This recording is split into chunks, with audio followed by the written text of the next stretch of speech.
Agad kinuha na ng mugshot at fingerprints ang negosyanteng si Cedric Lee at Simeon Palmaraz Jr. alias Zemaraz isang araw matapos maaresto sa Oras, Eastern Samar.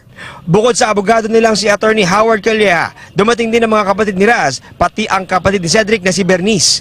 Base sa medical check-up, maayos naman ang lagay ng dalawa. Ayon kay Lee, may proyekto silang inaasikaso sa Dolores, Samar nang dumating ang mga otoridad. Pero akala nila, NPA ang humahabol sa kanila, kaya raw sila tumakas.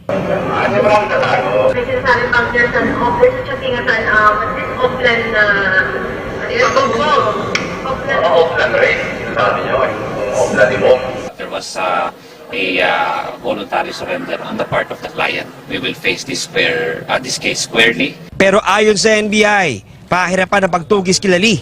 Naging maagap lang daw ang NBI NCR, NBI Tacloban at NBI Samar sa tulong ng NBI Intel at ISAF kaya sila nadakip. Panawagan naman ng NBI sa iba pang akusado. I will try to get more of this fugitive from justice. It's to give them the chance to defend themselves sa court.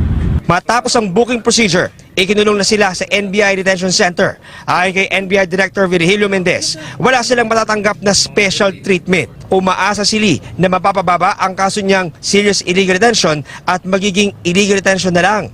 Hindi naman daw kasi nila dinakip si Vong Navarro at ang perang ibinayad ng aktor, hindi ransom kundi para sa nasirang gamit ni Denise Cornejo. Hindi rin daw siya nangangamba kung may babalik din mga kasamahan niya laban sa kanya. Ikinatuwa naman ng kampo ni Navarro ang pagkakaresto kila Lee. Mag-aayon sila ng motion for reconsideration para maisama sina Bernice Lee at JB Calma sa kasong serious illegal detention.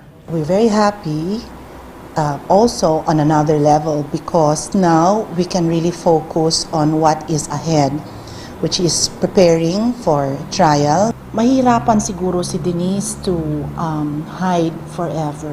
We are very confident she will eventually be found and she will be arrested. Wala pang pahayag ang kampo ni Cornejo ukol dito.